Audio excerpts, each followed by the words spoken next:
You're watching DCTV. Now here's your host, the voice, Dave Canning.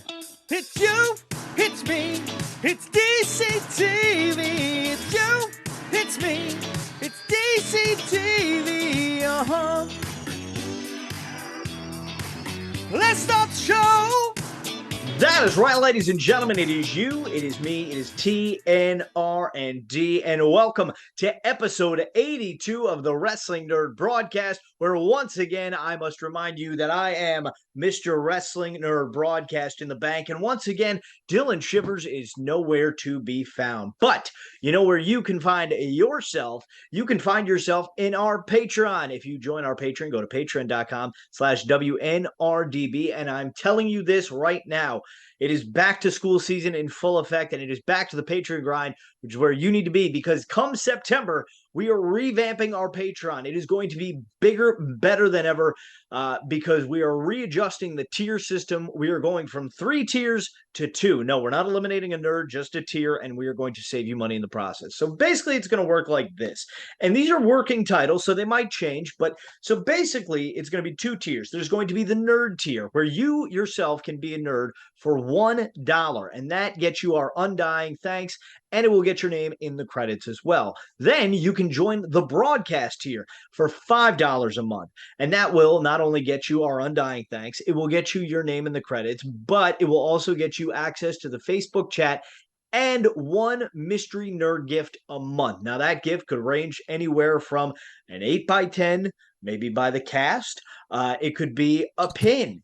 It could be a sticker. It could be the pogs we have coming in. But we would like to guarantee, because we are major broadcasters, we would like to let you know that you will get at least 4 pogs a year, including as a welcome gift to anyone that joins as a new member. You will get a slammer and a pog as your welcome gift, no matter what tier you join. So yes, head on over to patreon.com/WNRDB. You can join any of the 3 tiers right now. They will readjust come September to the $1 and $5 tiers. So yes, join our Patreon.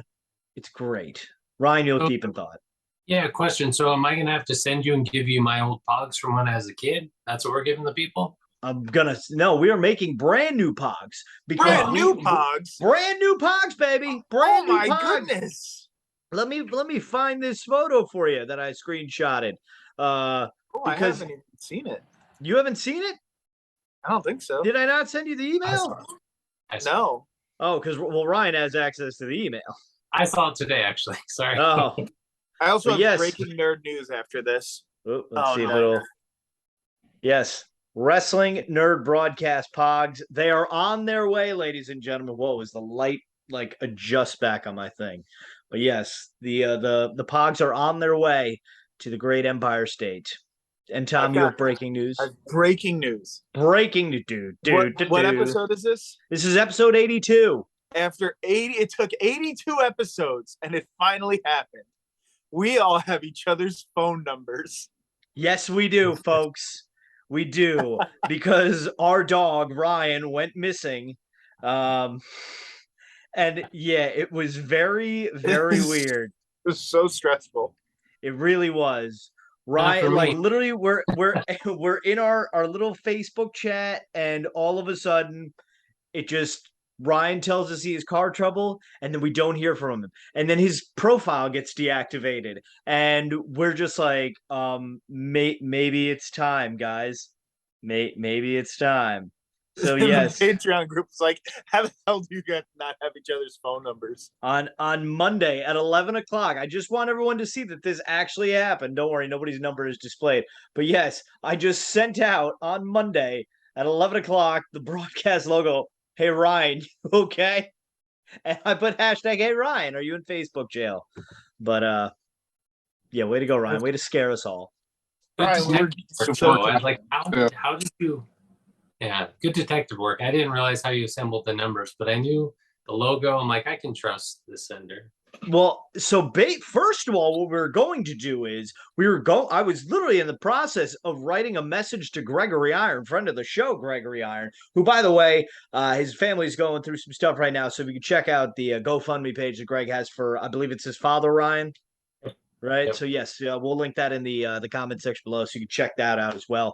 But yeah, I was going to write a message to Gregory Iron because I knew how close you two are. And I was like, "Hey, Greg, have you heard of our friend Brian? He's missing." But fortunately, because you bought a T-shirt from ProWrestlingTees.com, a Wrestling Nerd Broadcast T-shirt, I had the sales report, I had your phone number, I have your email address too, so I was able to just look that up. And so, folks, buying our merchandise could quite literally save your life.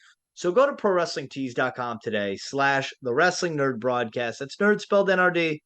And stay protected, stay safe, and take care of yourself and each other. But yeah, so we now all have each other's phone numbers. We also texted for an hour and then it was done. Yes, went as soon as Ryan popped back up, all right, everyone, back to Facebook. Back to Facebook, I everyone. silenced the notifications on that group text so fast. Yeah, we're it's Facebook, man. It's a lot easier. And I always send pictures from my other job to like get from my phone to my computer at work.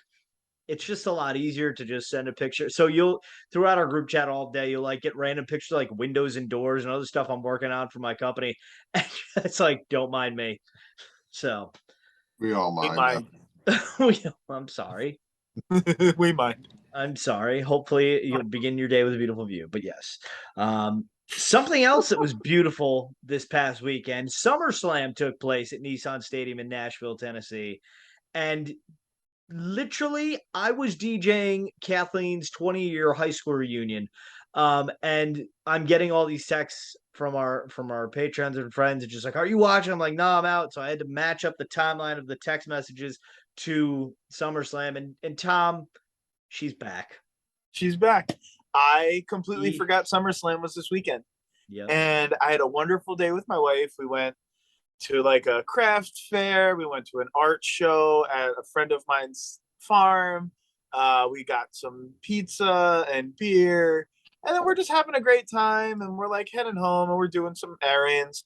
And I believe it was Jason shot me a message and was like, "Are you okay?" Because like the group chat's blowing up. And I'm not paying attention to it because, I'm with my wife and I check and I'm like, oh, wow, like this is a one-on-one message. Something's going on.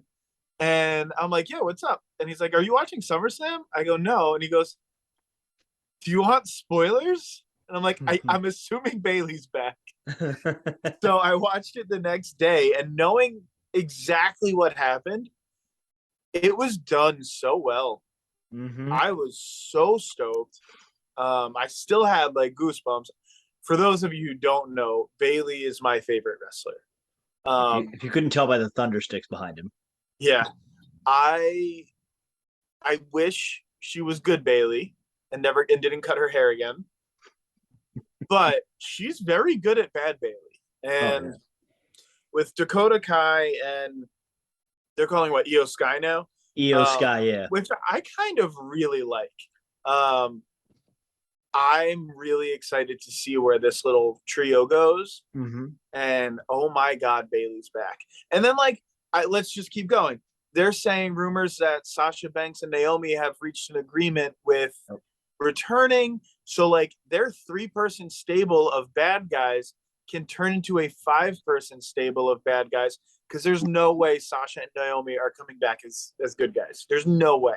Yeah, they got to come back as just like, see, we told you it was bad and whatnot, just so. But yeah, but overall, SummerSlam, very good. My one critique of it, and I know they did it, I think with last year, and I think even the Royal Rumble, it's kind of a problem I have with it, is if the music is not like, I watch NXT and I've heard Dakota Kai, I almost said Dakota Sky. Dakota Kai's music and Io, and it said Io Shirai on the Titan screen there, which is why we're all like, are they messing this up? They called her Io Shirai and then fixed it immediately after. My problem is like you can't. It's not a good entrance ramp. I get it, but you need something more predominant there, and I don't know if like put some people in the stands on the soft cam or non-hard cam side, because you'll notice that stadium was only half full. The hard cam side was all tarped off, nobody on that side. So yeah, I wish they would do with just something better in terms of an entrance ramp, because I get it, and don't get me wrong, like just the fact that they're in this big football stadium and the camera angles were great. So shout out to Kevin Dunn, who's trying to save his job right now. It made that stadium feel bigger. It made the show feel bigger. Felt huge. It felt like SummerSlam '92. It did. It was cool seeing the light. Yes, absolutely. I agree.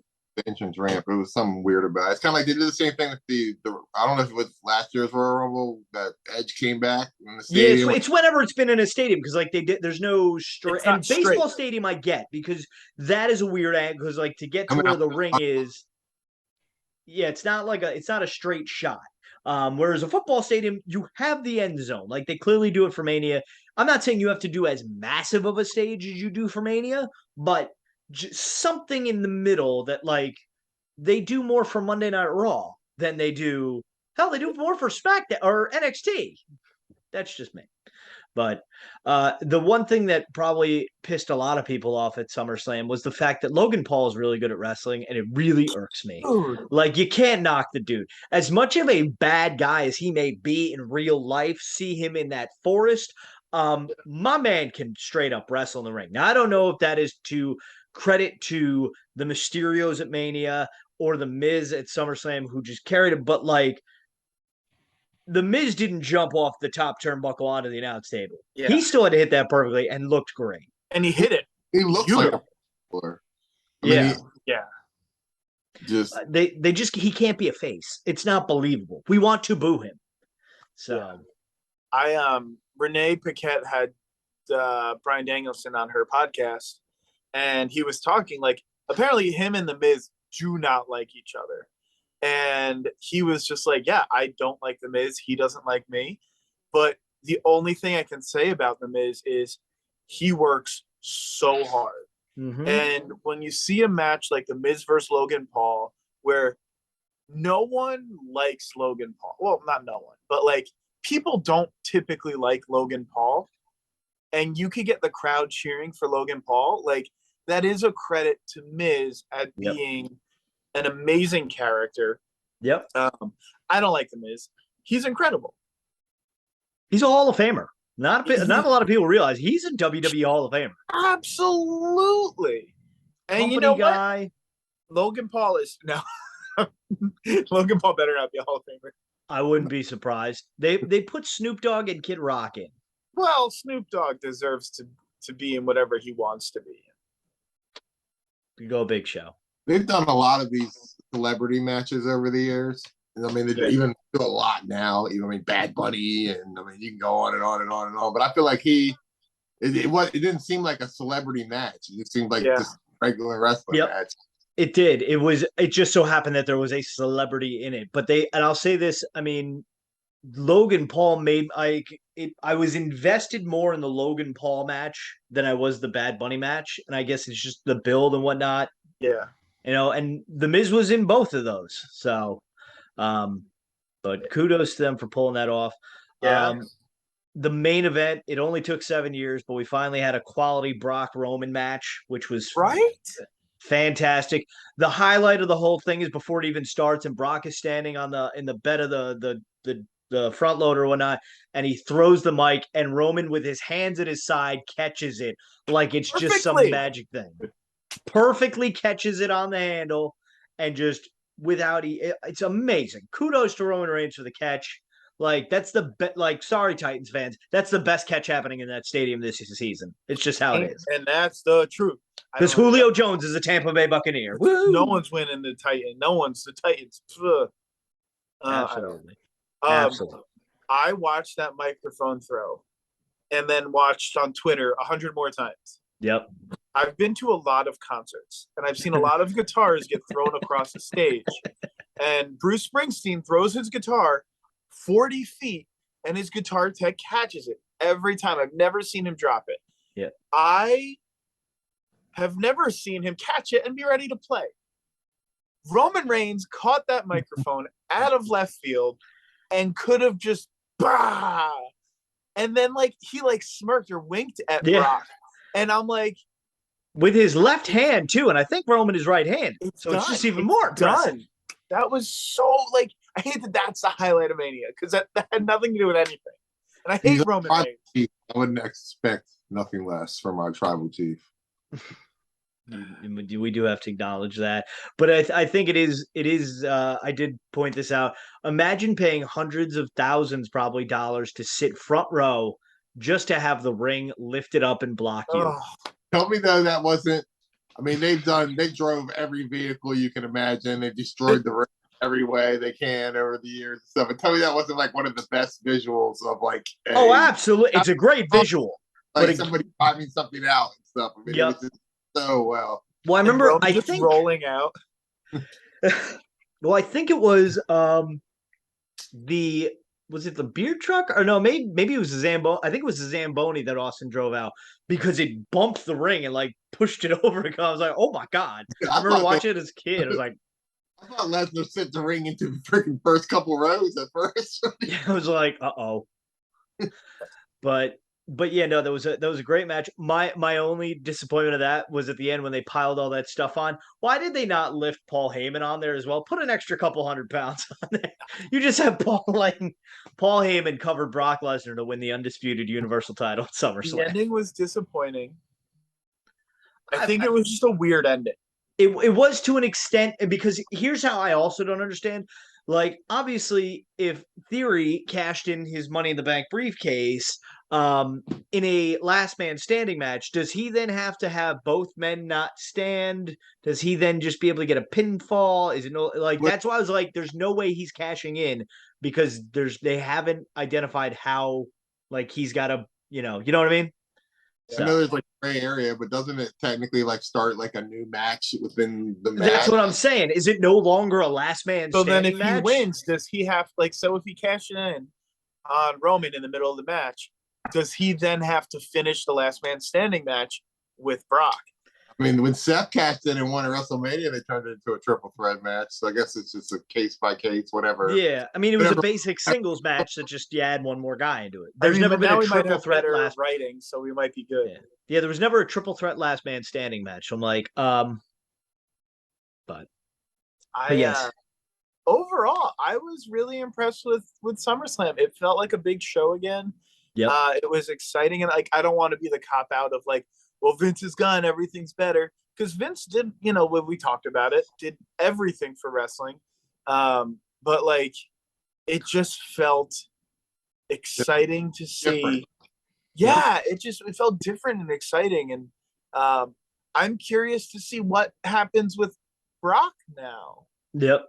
And is he gone? Is he coming back? He'll probably be a Clash of the Castle, maybe, or make it. Nah, he's not leaving the country. No way, dude. I think if we see him again, it'll be at the Rumble. Him and Cody, just one-on-one there at the end. My thing is one of my favorite lines of the night was, and I'd like to just point out how great Michael Cole sounded all night. Yeah.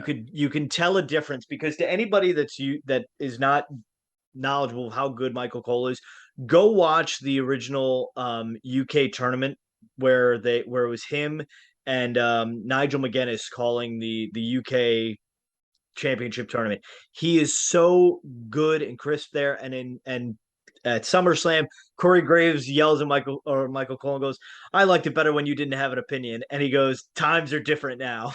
I thought that was great. So Michael Cole, I'm very excited to just listen to his commentary and not have Vince in his ear constantly. But yeah, so of course, let us know what you thought of SummerSlam in the comments section below. Looking at you, Mr. Jonathan Hodap. But of course, SummerSlam, not the only show of the weekend. Was it the better show? You damn right it was. But yeah, so we watched Ric Flair's last match, and nostalgically, it was great. From an in-ring and uncomfortable position, it was very cringeworthy at times. I thought it was very cool the way they had throwbacks, and I'll say this, Ricky Morton, for however old he may be, 99. Still moves respectably in the ring. I'm not worried about him. Robert Gibson, I would be a little worried about. Like his other eye's going to go cockeyed. But it was cool to see Ricky and his son taking on Brian Pillman Jr. and Brock Anderson. That was a cool throwback. Of course, you had Davey Boy Smith Jr. versus Killer Cross and Scarlett looking good. God. Let's see what else we had. Well, I know. Sorry. Let's see what else did we have on that card. We had what's that? Was it Roosh versus Bandito and Phoenix? Yes, that was a great match. I saw that one clip of one of them diving out of the ring. Oh, and Black Taurus and almost landing on his head and then flipping over. That was like, you want to watch wrestling and see something incredible. That was insane. Mm-hmm. Josh Alexander and Fatu. Yes, Josh Alexander, Jacob Fatu was a fantastic match, ended by a future friend of the show, Mr. Matt Cardona, who then got laid out by my yoga instructor, Diamond Dallas Page, baby. Bang. My yoga instructor. That's right. Got your ass beat by a yoga instructor and beat out for Pogs by some nerds in a basement. Bang. Shoulders back, chest out. That was the GCW takeover, right? That happened. Yes, they had that. Watch, so. That was the bunkhouse battle royal, I think it was, in which Mance Warner won, and will get a shot against John Moxley this past Friday that Tom was at for it Tom was a Howell's great match. Great 10 out of 10 in the Tokyo Dome. 10 out of 9. But yeah, so that match took place, will take place, sort of. Nick Gage pops out. That's what we really want. We really want Nick Gage versus Ric Flair on the cruise, on the Jericho cruise, baby. Come on with it. Was that real? Is Nick Gage really going out? Like, Nick Gage will be on the Jericho Rock and Roll Rager at Sea, and I will be there too. Me and Nick Gage in a deathmatch shuffleboard contest. Bring it on, baby. I'm not allowed to bleed. You know what shocked me the most is that Nick Gage has to be vaccinated. You have to be vaccinated to get on the cruise. And that surprised me. Nick Gage is vaccinated. Come on. Nick Gage, the vaccine has left Nick Gage's body because he's bled out so much. He just needs to keep getting boosted. Like, can you just imagine? Like, I just picture Nick Gage playing shuffleboard with a light tube. It just keeps breaking on him.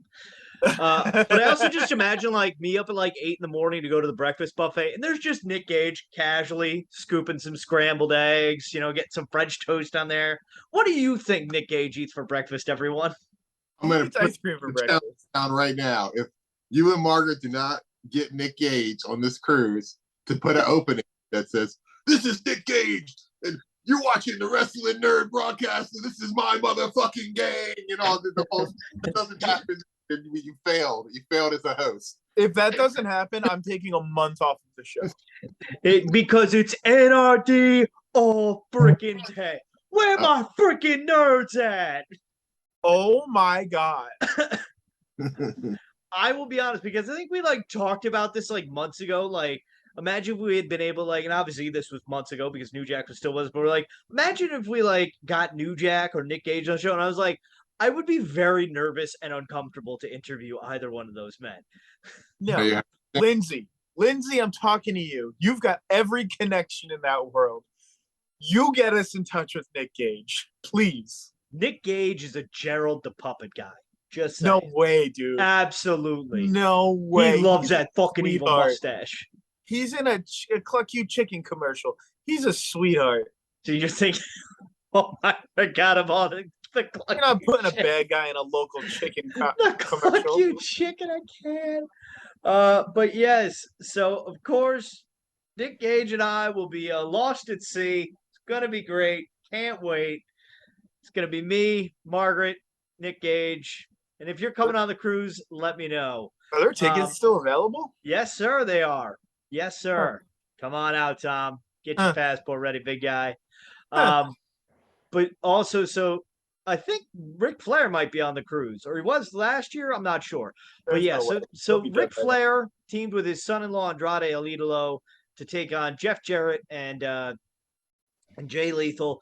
Jeff Jarrett, of course, thinks he's the biggest thing in pro wrestling history. Looked great. Don't get me wrong. Jeff Jarrett looks fantastic. Jeff Jarrett looks the same today as he did 20 years ago. Jay Lethal and Andrade, great in the ring. Ric Flair, I felt very uncomfortable watching that match, as I'm sure so many other people did. He bled. He wore a shirt. It was everything he said was wrong with the final night of WCW Nitro, if I'm being honest. He was like, I was out of shape. I was wearing a t-shirt. I felt terrible about that match. I'm like, well, you just did it as your last match and you said it was better. The blood was so thin. It looked just like the liquid that comes out of a ketchup bottle when you first turn it upside down. Like, it was very hard to watch. He could not grab the brass knucks at the end. Like Andrade had to put them around his fingers and close his fists. He covered Jeff Jarrett, I believe it was, with a figure four in which Ric Flair's shoulders were down. So it actually was a no contest.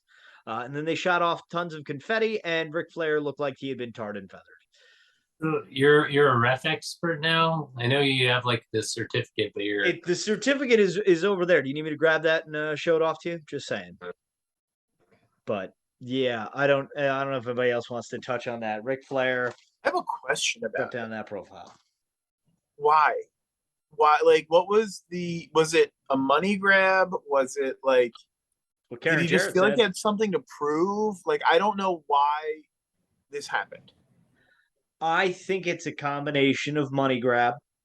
I also think it was a combination. It's a combination of money grab and the fact that I think he feels like he was forced out the door a little too early. But like I've said this before. You know, when I will never criticize like a player in sports who decides to unretire. Because like when I walked away from my gig at Walter Pattis High School calling games there, and I like said, I'm done, this is it. And then the opportunity came for me to come back. I was like, okay, I get why people unretire. You know, I completely get it. It's something you're passionate about. It's something that if you can still do it, why don't you still do it? But there's wrestling's different. Yeah. Like it just like knowing that he's 73, has a pacemaker, you know, his health has never been good. I love the pomp and the circumstance surrounding it, but yeah, it wasn't. I think it was a combination of money grab and, you know, he wanted to go out on his terms in a way. I'm sure he's athletic for a 73-year-old man. Don't get me wrong. Better shape than me. But yeah, he's better shape than all of us. Maybe not Ryan. Ryan's a slim fella. Ryan got so mad. Ryan's like, I wear skinny jeans, jerk. But yeah, it was hard to watch at times. I'm just gonna be honest. I love Ric Flair, and what's up, Nick? I'm gonna be the polar opposite here. I enjoyed the whole event from beginning to end way more than I probably should have. I thought it was great. I thought that Ric Flair did an awesome job. I mean, I watched it the next day, so maybe I already knew that he didn't die. He didn't die. Maybe, like, if I was live, I would have like a different reaction. But I mean, it was. If he died, I would have had a different reaction. Like at the end, I feel like he was definitely confused. He was definitely winded. He was definitely tired. Like, I mean, even at the end, you could tell he had like spots planned out. Like they were like, okay, we want you to pause on the entranceway with this belt, and we want you to do this. He couldn't he's moving this old man around and putting him in positions and stuff. But I thought it was good. I liked the whole thing. I liked the old school feel of it. I feel like they should do more of these Jim Crockett events. Maybe like not weekly, maybe like a couple times a year thing. Yeah, I think if you did it once a year, like I thought the podcast or something. Like like the presentation was cool. The technically produced aspect of like, and I'm just looking at this from somebody who took TV production courses in college, like at a community college. So like the little bit I have, like just it was, like the audio was weird at times. I don't know if it was because I watched on Watch Wrestling. It seemed fuzzy at times, like blurry. The camera cuts were very weird to like the crowd. You could hear, especially at the end, like when Rick's out there, you could hear like, get the talent to surround Rick, get the talent to surround. I'm like, just give away everything. And then I showed in our Patreon chat the when Brock Anderson and Brian Pillman came out, they do a behind shot of Arn Anderson going through the tunnel, but you can see where it says heels this way, faces this. So I'm like, just save a little bit of magic for it, you know. But yeah, no, I did enjoy the event overall. It wasn't like the best show of the year, but you know, for what it was supposed to be, it was okay. It had good matches on it. I like I said, I like the nostalgia feel of it the same way NXT is done in your house. But yeah, just the main event was just it was. I dare say that it was more Forbidden Door than Forbidden Door was. No, you're completely right on that. There was more because we had. Well, I granted, I don't think it was more, not as much Forbidden Doors. It was just showcase matches. Like they had but like nobody. There wasn't a cross promotional match, with Only the one. exception of like some of the AEW guys. But they had everybody. I mean, they had Jerry Lawler there. I'm pretty sure Jerry Lawler's still under contract with WWE. I mean, Yep, Jared's like a producer of WWE. true. So that I mean, Yeah, he reffed the Usos versus Street Profits match, and then went to wrestle in the main event the next night. So, but yeah, so of course, let us know your thoughts on Ric Flair's last match, SummerSlam. If you're joining our Patreon, let us know that as well, of course. And so now Ric Flair has had his last match, and he's officially retired once again, which brings us to our top 3 Tuesday, which is retired wrestlers we want to see made into micro brawlers. I'm gonna go first because I've got like they just popped into my head. So as Mr. Broadcast in the bank, I hold the right to go first. So I am going to go with the Undertaker. I think it'd be really cool. I don't know why, but anytime I think of just like what figure I want the Phantom of the Opera Taker. Just 'cause I think it's so toyetic. I think it'd be really cool. Then for number 2, I want a 2-pack. It's one entry though of the Rockers as the Hasbro figures. Just saying. I know we've mentioned that before. And then third, as a retired wrestler that I want made to Micro Brawler, Vince McMahon. Bang. Okay. That's my top 3.5 Tuesday. Tom, why don't you go next? Yeah, I went a completely different route than you. People you like? Number 1, Daniel Bryan. Ooh.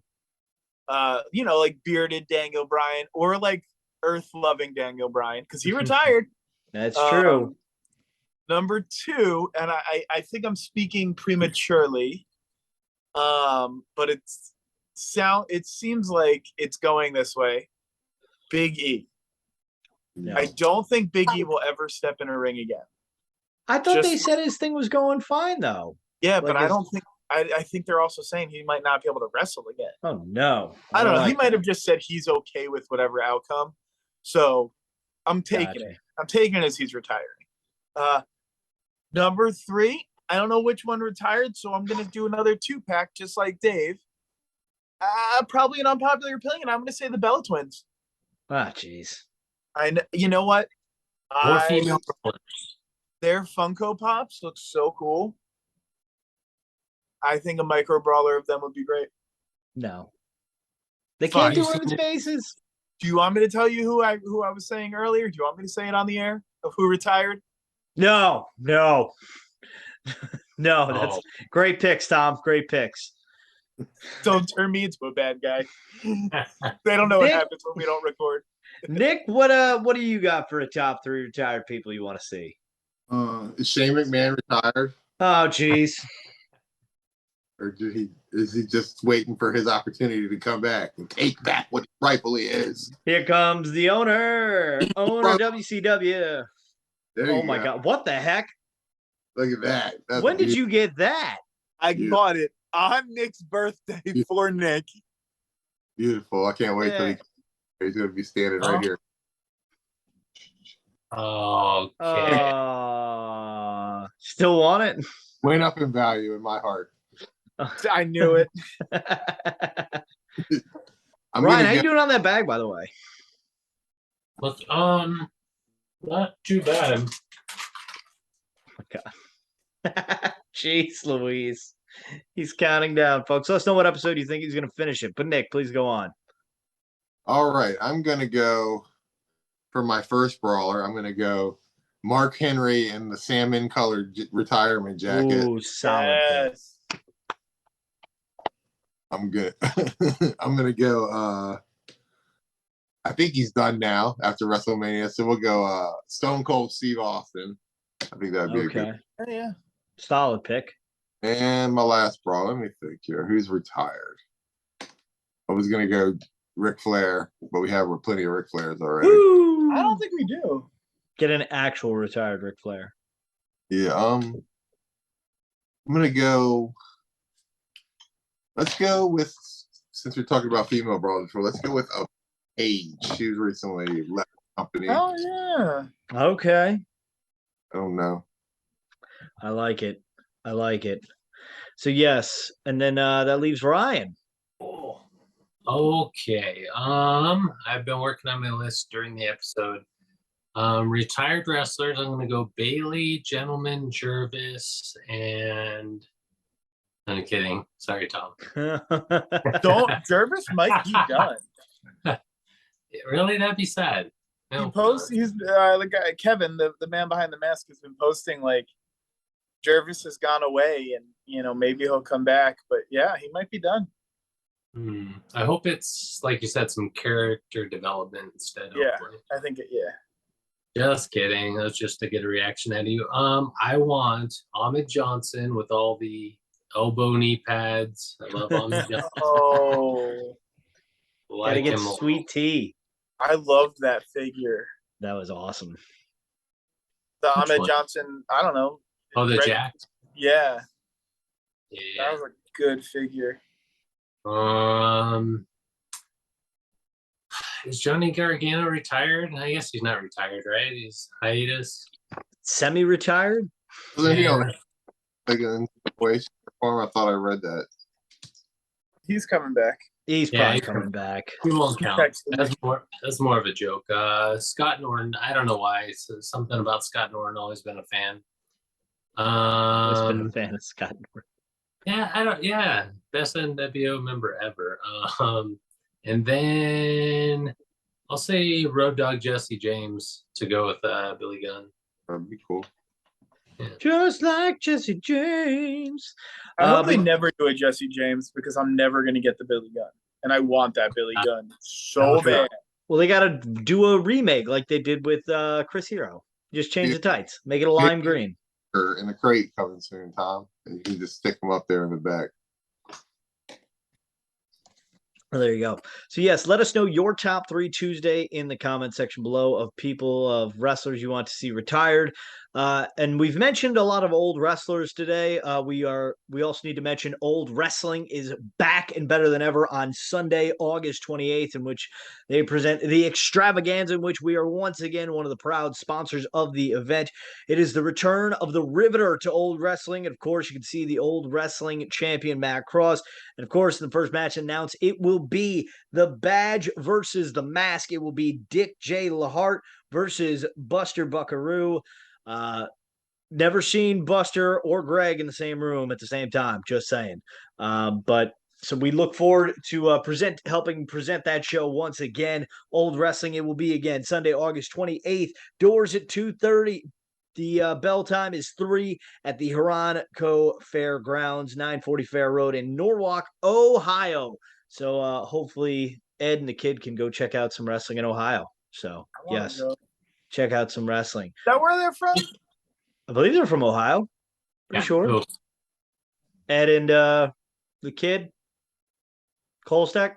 Yeah. Because they were, we tried to give them the tickets at one time. Yeah. Somewhere about there. Yeah. So yes, Ryan, you look like you were about to say something. Oh no, I was just wondering, did we talk about brawlers? I thought we were gonna go more in depth. No. Oh, I mean, speaking of brawlers, I mean, folks, I sincerely apologize to you. I told you I was going to defend this broadcast from Dylan Shivers. And unfortunately, he has not shown up. He literally CM Punk'd us. He took the crown, blew me a kiss, and peaced out. We haven't seen him since. I am waiting to cash in this contract so that I can return this show to glory.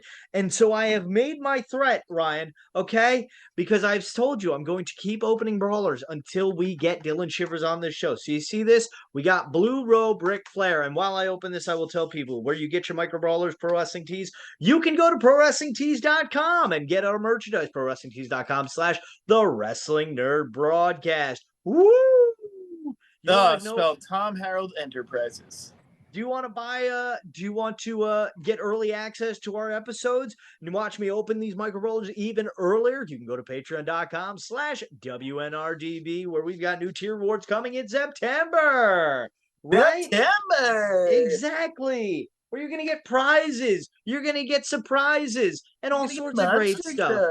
Bring me Dylan Shivers. I want that man on this show. We got one more to open there. Are you gonna call him? Are you gonna make the phone call, Ryan? You really should, pal. Get the banana. You really should, because this is that's it. That's it, Ryan. I'm just going to keep opening brawlers until you bring him. And guess what? If I don't see Dylan Shivers next week, guess what, pal? I got Bad Luck Fale, and I got Chase Owen, I got Taiji Ishimori in bag, pal. And I'm going to open them next week. Bring me Dylan Shivers. I want him on this broadcast. Woo!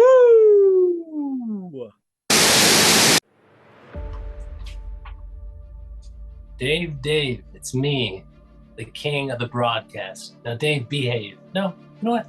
Don't behave. Do what you want to do. Open up brawlers. Threaten me.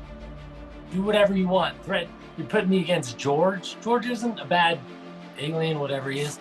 I know it's Nick in a mask. I mean, come on. It's not George. Even I can see that. Ryan knows it. Dylan Shivers knows it. We talk about it all the time. Anyway, I'll see you. You bring that briefcase, that tool bag, your bag, whatever. Bring it all.